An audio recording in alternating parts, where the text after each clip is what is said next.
Bueno, el tema de hoy, como lo tienen allí, es: ¿destruyó Dios Egipto con las 10 plagas o fue que Dios permitió que el diablo derramara 10 plagas sobre Egipto? Y Dios aprovechó y se llevó él entonces, o fue algo que Dios usó para su propósito y no fue Dios quien lo hizo. Bueno, eso es lo que vamos a ver. Entonces decíamos que, que repasamos lo que vimos ayer. Ayer vimos en Romanos 9, versículo 17, bueno, desde el 14 hasta el 18, vimos que Dios dice, ¿no? O que Pablo revela el propósito del endurecimiento de Faraón. Para esto mismo te he levantado, para mostrar en ti mi potencia, que mi nombre sea anunciado por toda la tierra. Era un propósito de salvación, porque esto responde al Evangelio de Juan, capítulo 17, versículo 3, que dice que la vida eterna está en conocer a Dios como el único Dios verdadero y a Jesucristo. En este contexto, Dios quería revelarse a Faraón y a todos los egipcios como el único Dios verdadero. Por eso entonces es que usa, ¿no?, el endurecimiento de Faraón para la salvación de otras personas.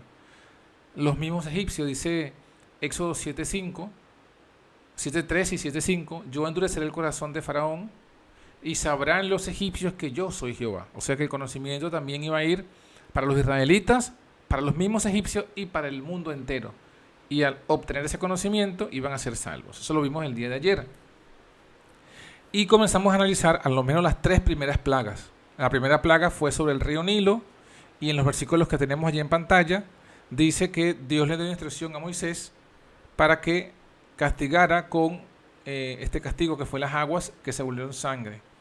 Los peces que había en el río murieron. El río se corrompió, los egipcios no podían beber de él, y los encantadores, los magos de Egipto, hicieron lo mismo. O sea, repitieron este milagro. En la segunda plaga, que fue la de las ranas, vemos que las ranas suben y cubren la tierra de Egipto. Los magos de Egipto hicieron lo mismo. Hasta allí duró el poder de los magos, porque en la tercera plaga, en la cual Dios les dice a ellos que conviertan el polvo en piojos como castigo, dice el versículo 8:18, los encantadores, los magos, hicieron así también para sacar piojos con sus encantamientos, pero no pudieron. O sea que ellos solamente pudieron imitar o falsear, una imitación falsa de los milagros respectivos de las varas en serpiente, de la primera plaga y de la segunda plaga. Hasta allí le duró el poder de sus dioses, que vimos también que esos dioses realmente eran una máscara para el diablo, ¿no? Entonces hasta allí le duró el poder del diablo, de sus dioses, y ya en la tercera plaga no pudieron hacer lo mismo, y fue cuando dijeron en el versículo 19, dedo de Dios es este. Comenzaron aquí comienzan a conocer que no es un poder, que Moisés y Aarón no traían un poder, no eran magos ni hechiceros, ni era un poder de encantamiento, sino que era un poder divino el que estaba detrás de todo esto. Aquí comienzan a conocer a Dios, se comienza a cumplir el propósito. Y bueno, vienen las otras plagas, ¿no? La cuarta plaga, que es las moscas. Toda clase de moscas vino sobre la casa de Faraón. Ven que no, que aquí los magos ni intentan, o sea, no se menciona que los magos siquiera intentan imitar esta plaga. Y luego viene la quinta plaga, en la que muere todo el ganado de Egipto, pero el ganado de los hijos de Israel no. Y se va repitiendo siempre este patrón. El versículo 7 dice, mas el corazón de Faraón se agravó y no dejó ir al pueblo. O sea, al principio el Faraón prometía que sí, para que se fuese esta plaga, y cuando la plaga se iba, entonces él no cumplía su promesa, no dejaba ir al pueblo, y así venía la siguiente plaga. Se vino la sexta plaga, en la que vino un sarpullido que causaba tumores apostemados, tanto en los hombres como en las bestias. En el versículo 11, fíjense, interesante, los magos ni siquiera ahora podían estar delante de Moisés porque tenían tumores, porque hubo sarpullido en los magos y en todos los egipcios. Entonces noten que ahora también comienzan a ser castigados los mismos magos. O sea, Ya estamos hablando de la sexta plaga. Sin embargo, Jehová dice, endureció el corazón de Faraón y no los oyó, como ya Jehová lo había dicho. O sea, se muestra una vez más lo que ya Dios le había dicho a Moisés se iba a cumplir. No iba a poder el Faraón arrepentirse, no iba a poder arrepentirse. Lo hablamos ayer. Era porque ya Faraón había cruzado, ¿no? El límite. Eso lo vimos ayer cuando leímos esta cita que comenta Éxodo 9:14 en la sexta plaga. Dios le dice a Faraón por medio de Moisés estas palabras, versículo 14 y versículo 16 del capítulo 9 de Éxodo. Le dice, porque yo enviaré esta vez todas mis plagas a tu corazón, sobre tus siervos y sobre tu pueblo, para que entiendas que no hay otro como yo en toda la tierra. Y a la verdad yo te he puesto para declarar en ti mi poder y que mi nombre sea contado en toda la tierra. Estas son las palabras que cita Pablo en Romanos. Y fíjense entonces cómo la idea sigue siendo pues la misma, ¿no? La idea es que Dios tenía un propósito evangelístico de salvación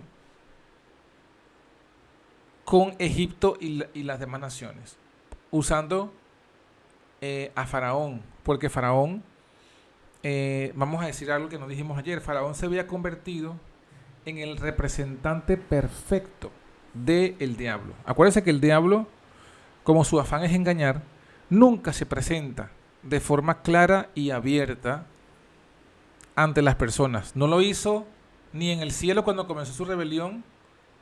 Siempre se presentó como que quería mejorar las cosas del gobierno divino. En la tierra se presentó como que quería lo mejor para Adán y Eva. Y se presentó como un ángel, luego como una serpiente. O sea, él nunca da su cara. Él siempre se enmascara, como decíamos, ¿no? Entonces resulta que el gran conflicto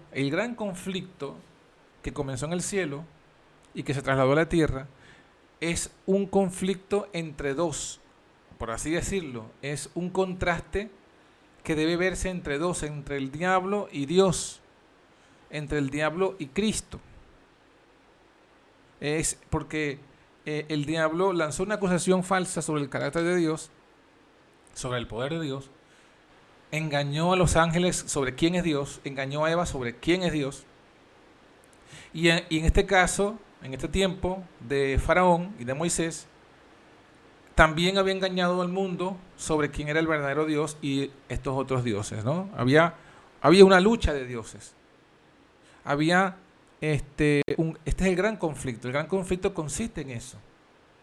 Entre, como lo dice Apocalipsis 12. Apocalipsis 12 dice que la lucha es entre Miguel y sus ángeles, que luchan contra el dragón y sus ángeles.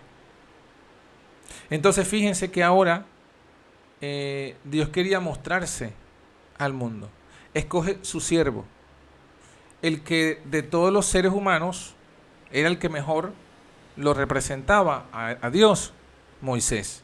Acuérdense que Moisés llegó a ser el hombre más paciente sobre la tierra. Y escogió, así como escogió a Moisés para que fuese su representante, escogió a Faraón, porque Faraón, por su elección propia, él se había convertido en el mejor representante del diablo en la tierra. De todos los seres humanos rebeldes, el mejor representante del diablo en la tierra era el Faraón.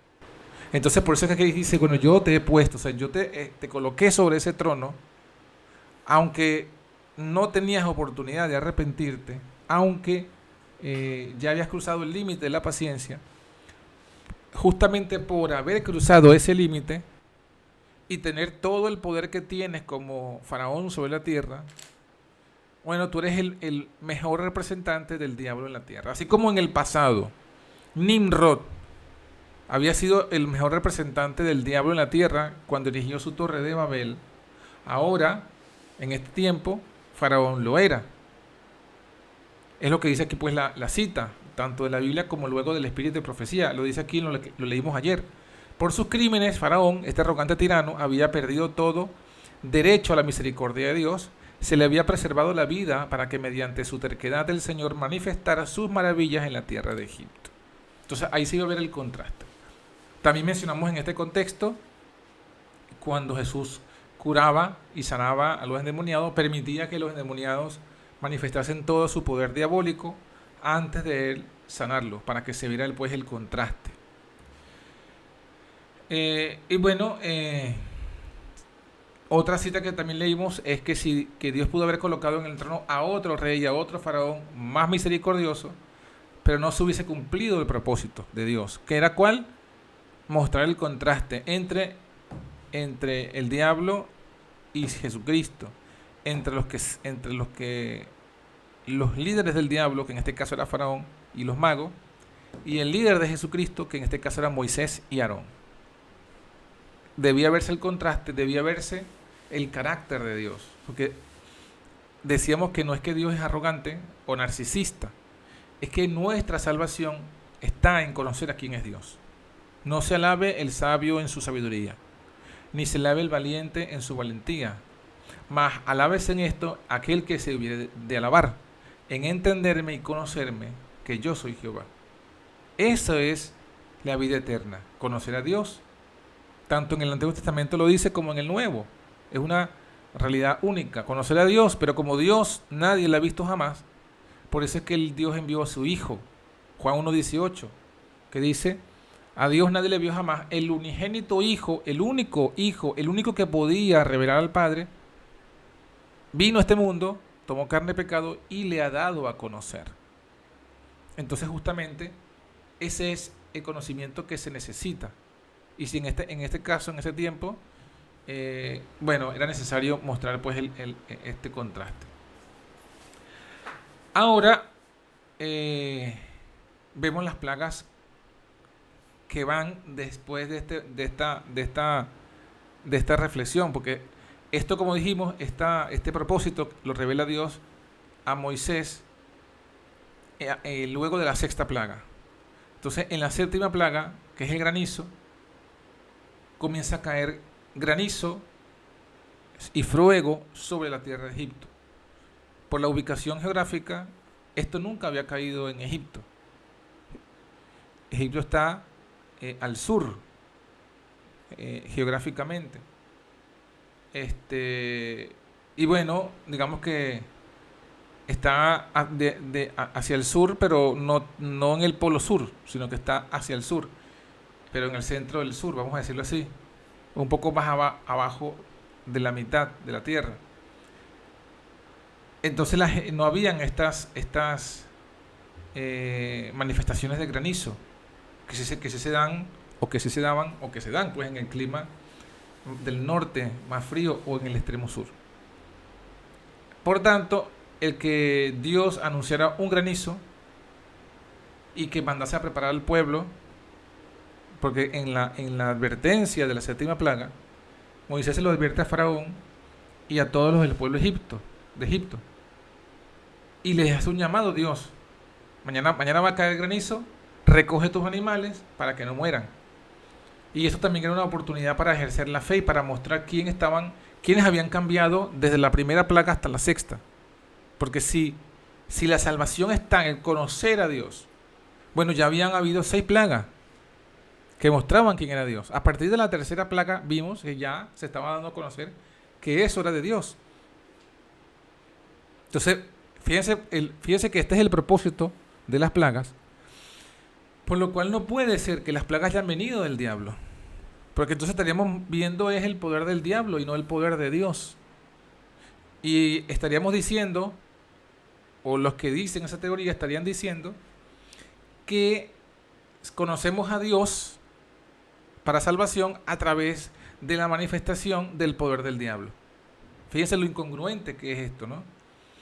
Aquí estamos viendo qué cosa de Dios, que Dios castiga el pecado. O sea, Dios es un padre, y el padre que ama reprende y castiga a sus hijos. Entonces, ese es el conocimiento que se está obteniendo aquí.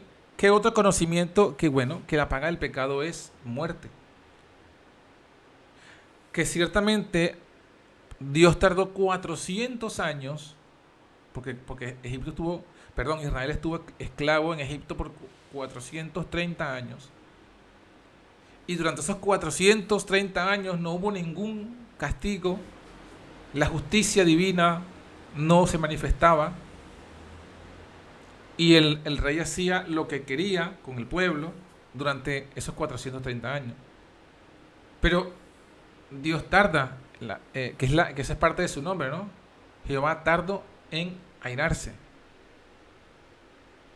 grande en misericordia y bondad. O sea que en todo eso se estaba conociendo el nombre de Dios, el carácter de Dios. Pero llegaba la hora de manifestar. Ya se había conocido la primera parte, que Jehová es tardo para la ira.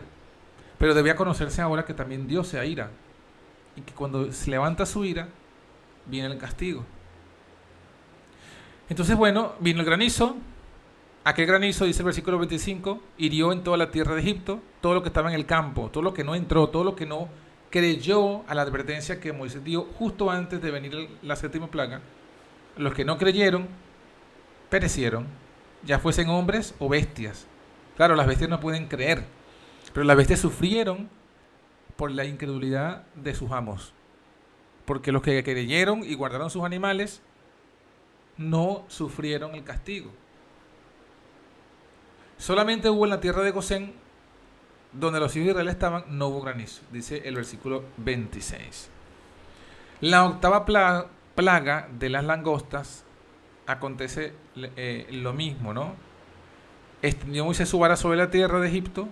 Jehová trajo un viento oriental sobre el país todo aquel día y toda aquella noche, y en la mañana el viento oriental trajo la langosta. En cada una de las plagas, la Biblia manifiesta claramente que todo fue traído por Dios, por Jehová. Subió la langosta sobre toda la tierra de Egipto y se asentó en todos los términos de Egipto en gran manera grave. Antes de ella no hubo langosta semejante, ni después de ella vendrá otra tal. Cubrió la faz de todo el país y se oscureció la tierra. Consumió toda la hierba en la tierra, todo el fruto de los árboles que había dejado el granizo, que no quedó cosa verde en árboles ni en hierba del campo por toda la tierra de Egipto. Hay que recordar también algo aquí, ¿no? Y es que siempre los castigos vemos que van incrementándose, ¿no? En intensidad. Y que Dios va castigando primeramente las posesiones de la persona a quien Él quiere castigar. Antes, y que lo último que Él castiga son las vidas. Las vidas directamente atacan las vidas, ¿no? Humanas. Porque las plagas primero fueron cayendo, como ya vimos, sobre el río, sobre la tierra, úlceras, piojos, moscas, ranas. Luego cayó sobre el ganado, ¿no? Primero cayó sobre el río y la tierra, después sobre el ganado, que eran las propiedades, la ganancia. También vemos que están cayendo ahora sobre la siembra, sobre la alimentación, sobre el sustento. Pero todavía Dios no ha castigado pues directamente a la persona, más que con una úlcera, pero no con la muerte de ninguno de ellos. Y esto, bueno, con la intención de que lleguen al punto de conocer. O sea, Dios quiere que conozcan, que sepan, tanto ellos como los demás, ¿no? Entonces, bueno, aquí la langosta viene y la novena plaga es de tinieblas total. Extendió su mano Moisés hacia el cielo, hubo densas tinieblas 3 días por toda la tierra de Egipto. Ninguno vio a su prójimo, nadie se levantó de su lugar en 3 días. Todos los hijos de Israel tenían luces en sus habitaciones.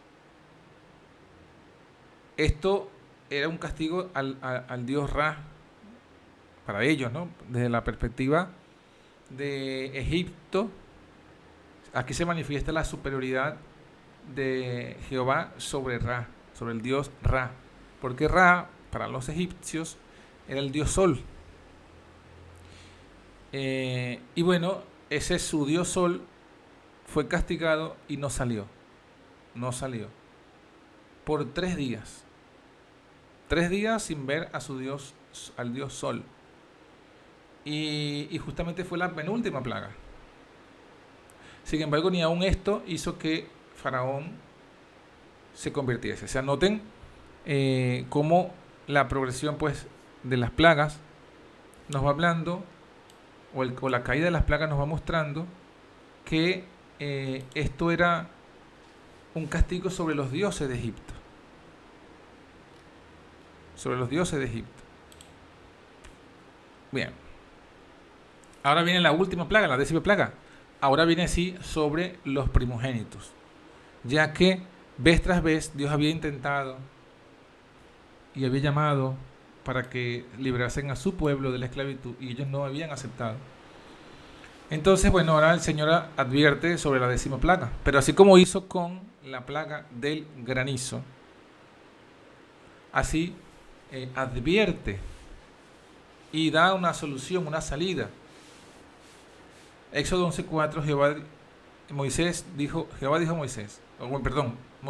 esto: Jehová ha dicho así: a la medianoche yo saldré por medio de Egipto, y morirá todo primogénito en la tierra de Egipto, desde el primogénito del faraón, que se sienta en su trono, hasta el primogénito de la sierva que está tras la muela, y todo primogénito de las bestias.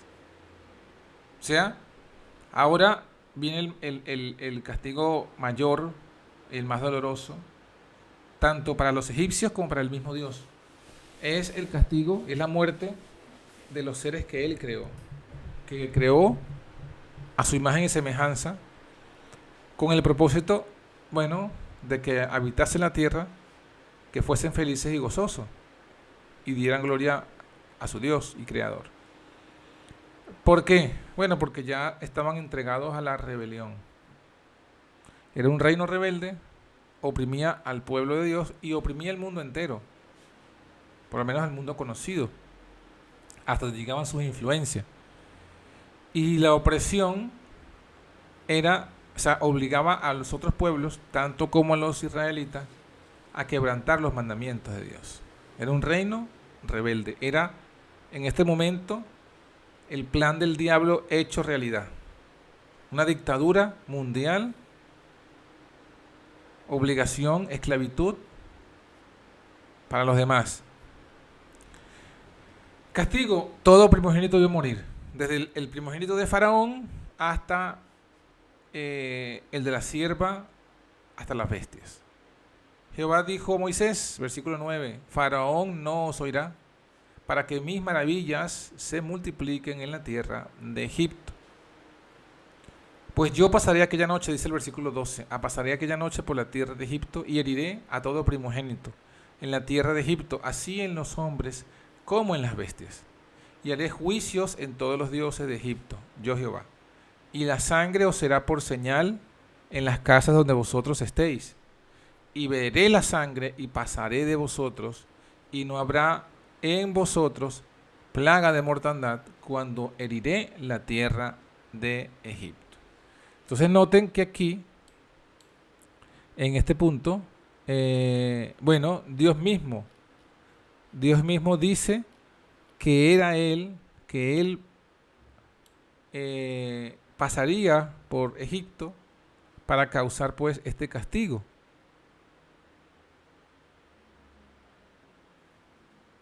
Dios mismo lo está diciendo.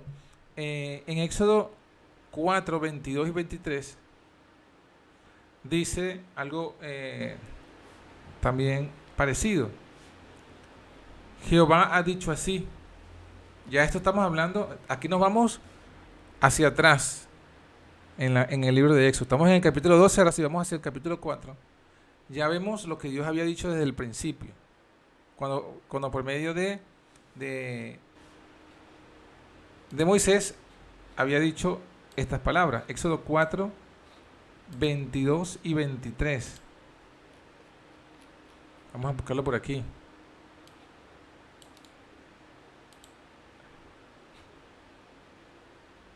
Vamos a ponerlo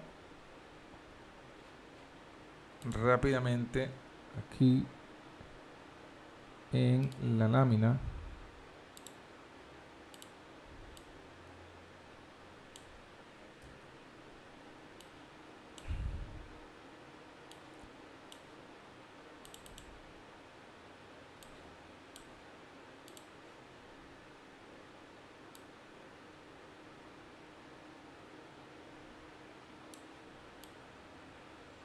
Muy bien.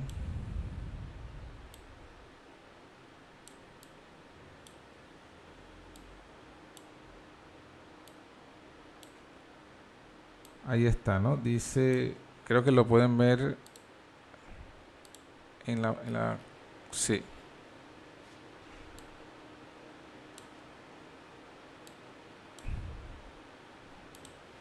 Jehová dice que no, vamos a ponerlo un poco más grande. Dirás a Faraón, Éxodo 4:22, dirás a Faraón, Jehová ha dicho así, Israel es mi hijo, mi primogénito. Ya te he dicho que dejes ir a mi hijo, para que me sirva, mas no has querido dejarlo ir. He aquí, noten las palabras, yo voy a matar a tu primogénito. Yo voy a matar a tu hijo, tu primogénito. Entonces fíjense que aquí es Dios mismo, una vez más, quien está diciendo que Él hoy va a hacer, ¿no?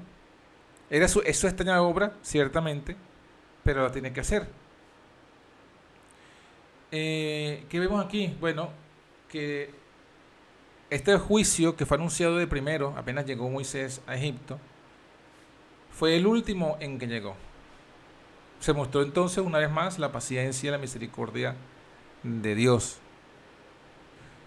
Como decíamos, todas las plagas anteriores fueron para ir ablandando el objetivo, ¿no? El objetivo era ir ablandando el corazón del faraón, de que se convenciera, para que no llegue hasta ese extremo, hasta ese punto extremo. Pero en lugar de ablandar el corazón, el corazón del faraón se endureció. ¿Por qué se endureció? Porque ya lo vimos ayer. Él había pasado el umbral del arrepentimiento. Acuérdense que eso, cuando se habla de un corazón duro, ¿no? El corazón de piedra. Corazón duro, un corazón de piedra. Es una obra de conversión.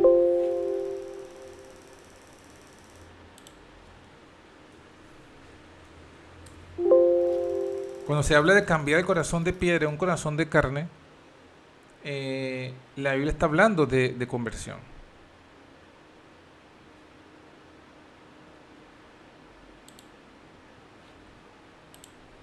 Por eso es que si no hay arrepentimiento, es imposible que el corazón se ablande, sino que más bien se sigue endureciendo cada vez más conforme se va manifestando más la gloria de Dios. Vamos a ver aquí. Hay un texto, creo que es Ezequiel, que nos lo dice, justamente hablando en estos términos.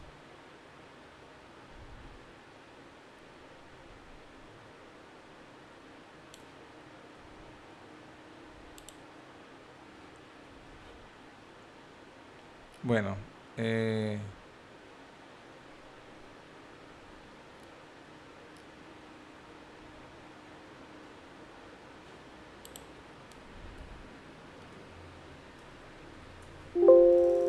si no consigo el versículo, pero se los voy a buscar luego, ¿no? Que dice el Señor, quitaré ese corazón de piedra y os daré un corazón de carne. Entonces ahí que estamos viendo, ahí se ve que el cambiar un corazón duro y ablandarlo es una obra de conversión, es una obra del Espíritu Santo. Pero si alguien ha pasado el umbral de conversión, alguien ha pasado el umbral de arrepentimiento, alguien ha pasado el umbral donde el Espíritu de Dios puede obrar, alguien ha cometido el pecado contra el Espíritu, el pecado imperdonable, entonces ya no hay más que se pueda hacer. Más bien, cada manifestación de Dios va obviamente a endurecer, ¿no? Endurecer el corazón de la persona en cuestión, en este caso, Faraón. Pastor, disculpe, es Ezequiel 36:26. Ah, gracias, hermana. Ezequiel 36. 26. Muy bien, gracias. Vamos a ponerlo esto.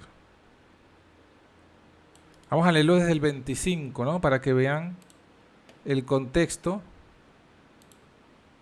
y miren todo lo que va a decir.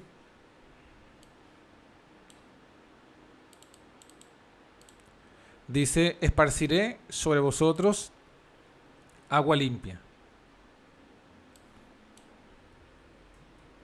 Corazón de piedra a carne. Esparciré sobre vosotros agua limpia. Fíjense cómo es el proceso.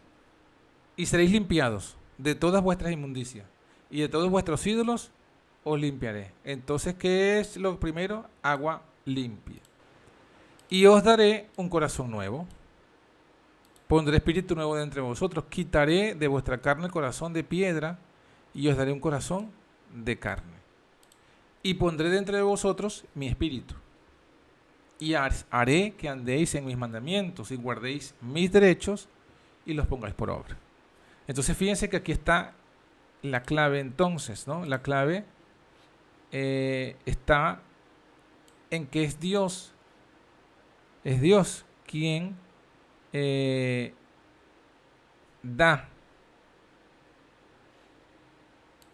ese cambio de corazón. ¿Y lo da cómo? Bueno, esparciendo agua limpia.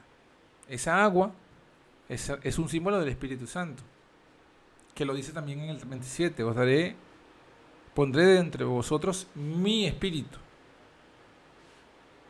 Y así podréis andar en mis mandamientos. O sea, el obedecer la voz de Dios depende de que tengamos el Espíritu de Dios. Entonces, evidentemente, esto nos hace entender el por qué Faraón, en lugar de írsele ablandando el corazón de piedra y convirtiéndose en carne, más bien se seguía endureciendo cada vez más y más. ¿Por qué? Porque él no estaba escuchando la voz de Dios, ni la había escuchado antes. O sea, escuchado quiero decir, no había obedecido. Por supuesto que Dios le había dado su voz y antes la había escuchado por su conciencia, ahora la estaba escuchando por su profeta Moisés, y en ninguno de los casos estaba haciendo caso. Entonces cada vez que desobedecía se endurecía el corazón. Es algo mismo, es lo mismo inclusive si recuerdan, si han estado estudiando la escuela sabática, justamente estudiamos la semana pasada y también esta semana toca estudiar el capítulo de Hebreos, donde se habla esto. Vamos a ver el versículo. El versículo es Hebreos capítulo 3. El versículo 7, ¿no? Lo mismo, fíjate que lo mismo que se dice de Faraón, también se dice del pueblo de Israel. O sea, Israel endureció su corazón. Se van a acordar cuando pongamos aquí los versículos que hemos estado estudiando. Hebreos 3, 7 y 8 dice: si oyeres hoy por lo cual, como dice el Espíritu Santo, si oyeres hoy su voz, no endurezcáis vuestros corazones como en la provocación, en el día de la tentación en el desierto. ¿Ves que también se habla de Israel? Habiendo salido del mismo Israel que salió de Egipto, liberado de la mano de aquel rey que se le endurece su corazón, ahora ellos mismos estaban cayendo en el mismo problema. Y ustedes saben que lo que hemos estudiado en la escuela sabática dice que al final estos endurecieron su corazón y quedaron postrados en el desierto también. ¿Y por qué? Bueno, vamos a poner todo el pasaje, porque justamente ocurre lo mismo que pasó con Faraón.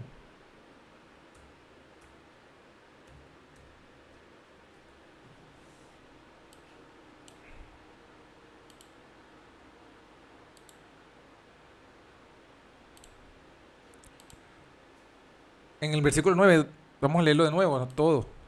Por lo cual, como dice el Espíritu Santo, si oyeres hoy su voz, no endurezcáis vuestros corazones, como en la provocación, en el día de la tentación en el desierto, donde me tentaron vuestros padres, me probaron y vieron mis obras 40 años, a causa de lo cual me enemisté con esta generación y dije, siempre divagan ellos de corazón, no han conocido mis caminos, juré pues en mi ira, no entrarán en mi reposo. Fíjense que fue lo mismo.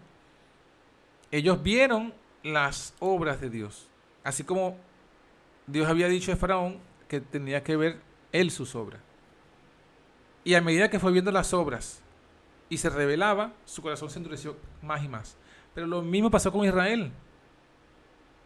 Israel también vio las obras de Dios en todo ese caminar, salido de Egipto, y también fueron rebeldes. Al final también su corazón fue endurecido y por tanto el castigo vino. Vino también un castigo para ellos. Claro, no nos adelantemos porque esto va a ser otro tema, otra parte del estudio de este mismo tema.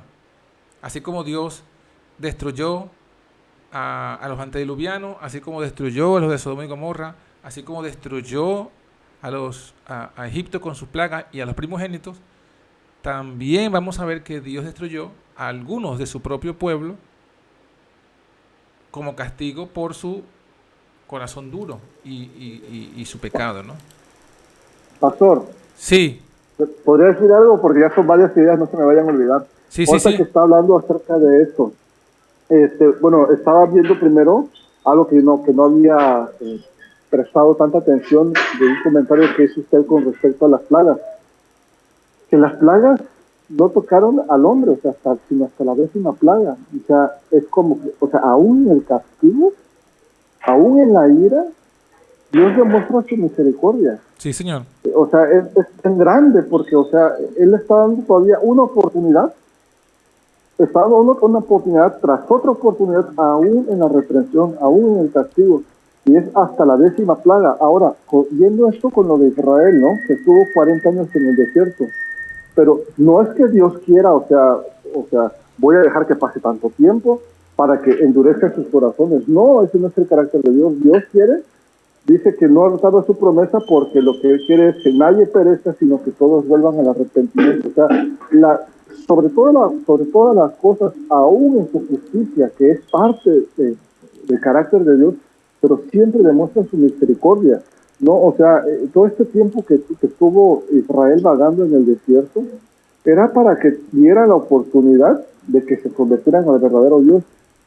Ahora, fíjese que el día de ayer compartí una cita, le puse el grupo de discipulado, y le puse en celdas, me parece, donde habla una visión que tuvo la hermana White en Loma Linda, California, y que dice que ve que las construcciones, las edificaciones son sacudidas como una caña, y hay muerte, hay gritos, los ricos sobre todo, ¿no? Hay destrucción, hay pestilencia, o sea, es un horror, es una visión horrorosa de muerte, de castigo. Pero dice que, me parece que es el Espíritu Santo la palabra que ellos utilizan, o Dios, bueno, que al final es que lo que quiere Dios es que se vea que la ley de Dios ha sido pisoteada y que se merece una reprensión, un castigo, pero que al final lo está haciendo para que alguien se convierta. O sea, si tal vez en este tiempo de las plagas en Egipto, ya, como lo ha mencionado, ¿no? Ya Faraón ya traspasó ese límite, ¿verdad? Él ya, o sea, pero la oportunidad es para el pueblo egipcio. Es para el pueblo egipcio también, porque Dios quiere que lo conozca no solamente Israel, ¿no? Que lo conozca Faraón, que lo conozca Egipto, que lo conozcan todas las naciones.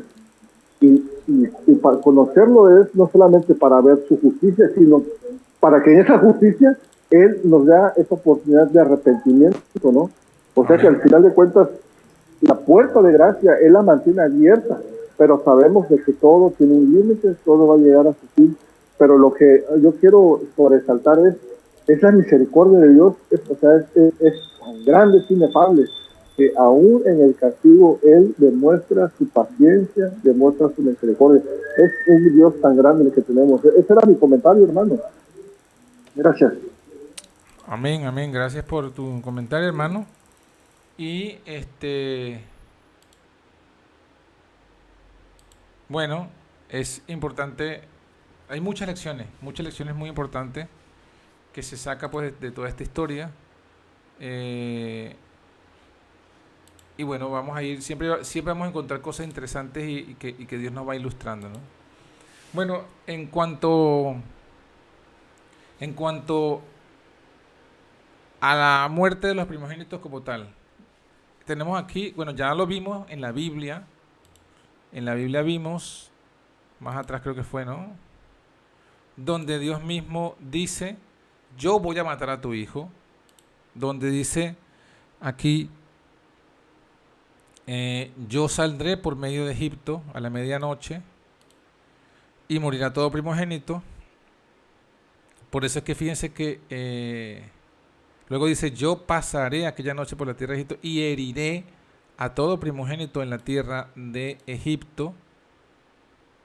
En todos estos pasajes, Dios mismo se identifica, ¿no? Aquí, luego, en Patriarca y Profeta, la hermana Juan comenta lo siguiente: todos los primogénitos de la tierra, desde el primogénito del faraón que se sentaba sobre su trono, hasta el primogénito del cautivo que estaba en la cárcel, y todo primogénito de los animales, fueron asesinados por el ángel exterminador. ¿Sí? Y en el mismo capítulo más adelante dice, pero a ningún hogar de Israel llegó el ángel exterminador. La señal de la sangre, garantía de la protección del Salvador, estaba sobre sus puertas y el exterminador no entró. Entonces, bueno, aquí nos quedaría esta parte para el día de mañana. Porque, bueno, hasta lo que hemos leído se va entendiendo que es Dios mismo quien dice que Él va a matar a los hijos, a los primogénitos de Egipto, porque habían también ellos matado a los primogénitos o a los hijos de Israel en aquel famoso decreto de Faraón, del cual Moisés se liberó. Pero entonces la pregunta, porque algunos han tomado esto y han dicho, como en estas citas de Patriarca y Profeta, hermanas Guay, digamos, no es tan clara como algunos quisieran, solamente dice ángel exterminador. Entonces algunos han dicho que aquí se refiere es al diablo, que no se refiere a un ángel de Dios. Entonces, bueno, tenemos que ver, tenemos que estudiar y ver si realmente es así. Si ese ángel exterminador vino de Dios o es Dios mismo, porque acuérdense que acabamos de leer en la Biblia, dice, yo mismo voy a ir. Pero la hermana Juan dice que fue un ángel exterminador. Y otros ahora dicen que ese ángel no era ningún ángel de Dios, sino que era un demonio. Entonces queda la pregunta abierta para que mañana nos concentremos solo en ese punto. ¿Quién mató a los primogénitos? ¿Dios mismo, un ángel de Dios o un ángel o el diablo? Y realmente no fue Dios y por tanto se muestra que Dios no mata. Eso quedará entonces para el día de mañana. Y hoy, bueno, lo que hemos hablado ya lo sabemos, ¿no? Tiene que ver con las plagas y todo lo que, una vez más reafirmando el punto de que Faraón no se endurece su corazón, no por decisión arbitraria de parte de Dios, sino porque él había elegido ese camino, y dado que él había elegido ese camino, pues Dios entonces lo escogió porque era el mejor representante del diablo aquí en la tierra. Entonces, bueno, quedamos abiertos a las preguntas y comentarios. Yo tengo otro, gracias. Perdón, fíjese que estoy viendo una figura, ¿no? Una tipología entre lo que pasó con Egipto, con las plagas, con lo que hoy estamos viviendo. O sea, Dios no quiere que entre más tiempo pase lo utilicemos para pecar, ¿no? Para endurecer nuestros corazones. Pero repito la analogía. Dios le dio oportunidad a Faraón para que se arrepintiera y dejara ir en libertad el pueblo de Israel, ¿no? Dice para que les celebraran fiestas, ¿no? Bueno, en el desierto.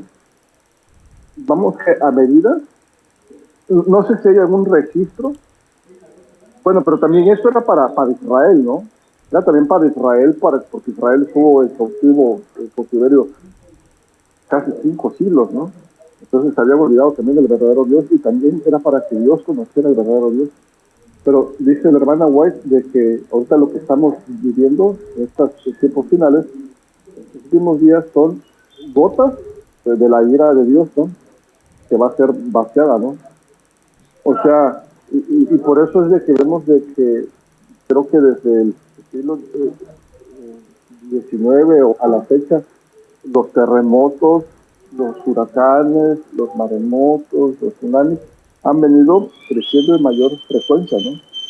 Y esto fue lo que pasó en Egipto, o sea, cada plaga cada vez era más dura, ¿no? O sea, golpeaba más la economía, a sus dioses eran más puestos de una manera como que, ¿cuál es la palabra? Eran exhibidos sus falsos dioses, ¿no? Y cada vez era más duro, después empezó con las úlceras, y así, o sea, y así también nosotros vemos en esta vida, en el mundo, eh, eh, eh, la destrucción cada vez se está viviendo más terrible, o sea, es una muestra del castigo que se viene, y en lugar de que el mundo dijera, o sea, viera es una manifestación de Dios, y de que este Dios, o sea, tiene reservada ira para todo aquel que no se arrepienta, en lugar de eso, el mundo vemos que se está endureciendo cada vez más y más y más, porque a medida que pasa el tiempo, lo que vemos son cosas más terribles, más horrorosas, no vamos conociendo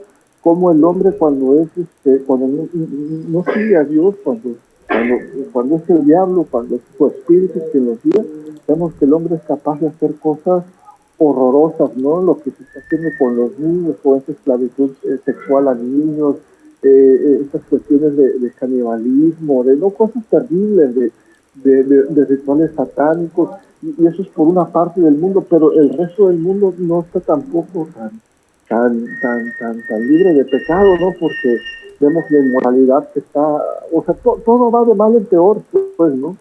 Y entonces, me parece que dice en Apocalipsis de que será como la arena del mar, ¿no? O sea, los que van a sufrir el castigo eterno es la mayoría, como pasó con Egipto, ¿no? Entonces, eh, pues nosotros los que profesamos ser cristianos tenemos mucho que hacer primero con nosotros mismos, ¿no? Nosotros con nosotros mismos, pero tenemos que iniciar al mundo, no tenemos que desanimarnos, ¿no? A pesar del rechazo, de las burlas, tenemos mucho que hacer porque así como en los días de Noé el mundo fue anegado en agua, en los días de Egipto esa parte de ese mundo que era la potencia mundial fue también pues, reducida, ¿verdad?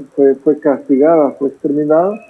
Pues lo mismo nos espera a esta generación que antecede la venida de Cristo, ¿no? O sea, Dios es tan grande que parece nos ha dejado la Biblia, nos ha dejado las Escrituras para que lo conozcamos, ¿verdad? Que es un Dios misericordioso, lento para la ira, pero es un Dios justo, es un Dios de que tiene ira también, y la ira de Dios, pues es Dios, ¿no? O sea, si el hombre te puede hacer mucho daño, pero no es Dios, imagínense Dios el creador de todo, ¿no? Así es que, pues bueno, muchas gracias, hermano yo, muchas gracias, hermanas, por este estudio, gracias. Amén, amén. Gloria a Dios. Amén, hermano. Pastor, yo tenía la duda hace algún tiempo acerca de por qué Dios endurecía el corazón. Dice, Dios endureció el corazón de Faraón. Y decía entonces, Él determina quién va a creer y quién no. Pero con esto que ha explicado, a mí me ha quedado claro que realmente no es Dios el que endurece, sino es la incredulidad que va manifestando el ser humano. Y quiero compartir una cita de la hermana Juan que está en Eventos de los Últimos Días, en los párrafos 61, 3 y 4. Dice, educar la mente para creer en la palabra de Dios es el título. Aquellos que se sienten con libertad para cuestionar la palabra de Dios, para dudar de todo cada vez que haya la oportunidad de manifestar incredulidad, encontrarán que se requerirá una tremenda lucha para ejercer fe cuando llegue la prueba. Será casi imposible vencer la influencia que domina a la mente que ha sido educada en la línea de la incredulidad, porque mediante este curso de acción el alma se encuentra amarrada a la trampa de Satanás y llega a ser impotente para romper la terrible red que ha sido tejida cada vez más cerca del alma. Al asumir una posición de duda, el hombre llama en su auxilio a las agencias de Satanás, pero la única esperanza de alguien que ha sido educado en la línea de la incredulidad es caer totalmente impotente ante el Salvador y como un niño someter su voluntad y sus caminos a Cristo para que Él pueda sacarlo de las tinieblas y conducirlo a su maravillosa luz. El hombre no tiene poder para recobrarse de la trampa de Satanás. El que se educa en la línea de cuestionar, dudar y criticar, se fortalece en la incredulidad. Y creo entonces que esto es lo que le pasó a Faraón, porque, como dijo usted en Hebreos, si escucha la voz de Dios, no endurezcáis vuestro corazón. Entonces empieza aquí el problema en el ser humano de no creer, y él mismo entonces está tendiendo esa trampa. Era lo que quería comentar. Muchas gracias. Amén, hermana, amén. Muy bueno. Gracias por la cita. Sí, gracias, hermana Ivonne. Justamente yo iba también a hablar un poquito sobre eso, ¿no? Y dice la sierva del Señor, en Review and Hera, dice que, les voy a leer rapidito, dice, Dios entregó a Faraón en las manos de su propio yo. Cada prueba adicional del poder de Dios que resistió el monarca egipcio lo indujo a un más fuerte y persistente desafío de Dios. Así prosiguió la obra el hombre finito luchando contra la expresa voluntad de un Dios infinito. Este caso es una clara ilustración del pecado contra el Espíritu Santo. Todo lo que el hombre sembrare, eso también segará. El Señor retiró su espíritu gradualmente. Al quitar su poder represor, entregó al rey en las manos del peor de todos los tiranos, el yo. O sea que por ese propio orgullo y ese pecado de Faraón fue que se endureció más su corazón. O sea, Dios lo dejó a merced de su propio orgullo. Lo dejó a merced de su propio pecado. Gracias, pastor. Amén. Gracias también por la cita, hermana Ana. Y es verdad, todo apunta a lo mismo, ¿no? Apunta que Dios no va a violentar nunca la voluntad del hombre. Y cuando nosotros nos empeñamos en ser rebeldes, Él nos deja. Él nos deja, como dice allí, no nos entrega en la voluntad del yo. Pastor, por eso, buenos días para todos. Por eso es que dice allá también en la misma cita en ¿cómo es? En Éxodo 14, yo no me acuerdo si es el 14 o el 16, dice, y yo me glorificaré en Faraón, yo me glorificaré en Faraón. Es interesante que en la rebeldía Dios se glorifica Él. ¿Por qué? Porque cuando nosotros somos rebeldes, Él nos muestra de que nosotros no somos nada, aunque estemos apegados al brazo de Satanás, nosotros no somos nada delante de su poder, ¿sí? Y yo me glorificaré en Faraón. Y dile al pueblo de Israel que ¿qué? Que marche. Amén. Amén, hermano Tomás. Amén. Es verdad. Es verdad. Dios se glorifica aún en nuestra rebeldía. Sí. Sí, gracias. Sí, amén, amén. Yo veo que cuando Dios permite, permite o hace que el corazón, ¿no?, de alguien sea endurecido, es para que otros eh, vean vean el amor de Dios, ¿no? La oportunidad que da Él para arrepentimiento. En Romanos 9, en Romanos 9, creo que esto lo explicaría mejor de lo que yo lo puedo decir. Dice Romanos 9, 22, dice, y creo que es lo que dice el hermano Tomás, ¿no? Dice, ¿y qué? Si Dios, queriendo mostrar la ira y hacer notoria su potencia, soportó con mucha mansedumbre los vasos de ira preparados para muerte. Siempre está su paciencia. Y dice el 23, y para hacer notorias las riquezas de su gloria, mostrólas para con los vasos de misericordia que Él ha preparado para gloria. O sea, todo tiene un signo. Y dice, y termina diciendo, bueno, hay mucho más, ¿no? Dice, los cuales también ha llamado, es a saber, a nosotros, no solo de los judíos, mas también de los gentiles. Como también en Oseas dice, llamaré al que no era mi pueblo, pueblo mío, y a la no amada, amada. O sea, Dios siempre abre una puerta, ¿no? Se cierra una, se abre otra. Y al final es siempre para que volvamos al arrepentimiento, para que vayamos al Dios verdadero. Y en eso se glorifica a Dios a sí mismo, ¿no? Dios es mismo exaltado. Es como ayer me preguntaba usted que le contara de lo que sucedió ayer. Lo que me pude dar cuenta es de que ayer yo me libré de esta situación, ¿no? ¿Y la vacuna? Pero no fue, sí, pero no fue por una un discurso elocuente, un discurso que, no, o sea, yo no dije nada más, dije, no me voy a vacunar. Ah, bueno, perfecto. Ahí, el único que fue glorificado fue Dios, no el hombre no fue exaltado, fue Dios. Y eso es lo que Dios quiere, que nosotros veamos, de que el que se glorifica a sí mismo es Dios, y nosotros debemos de alabarlo por eso. Es un Dios grande. Amén. Amén. Bueno, gloria a Dios, gloria a su nombre y gracias y gloria a Dios. Amén. De que tenemos, de que Él es nuestro Dios, ¿no? De que lo tenemos Amén. como nuestro Dios. Que no nos...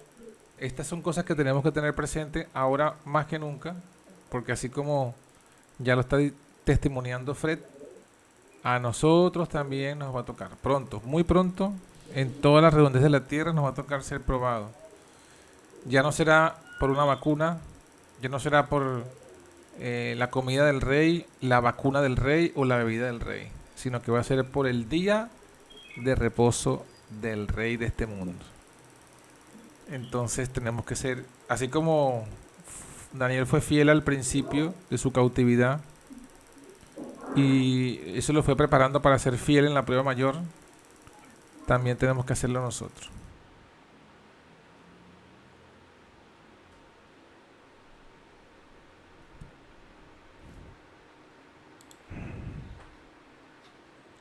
Bueno, no hay más ningún otro comentario por lo que veo, ¿no?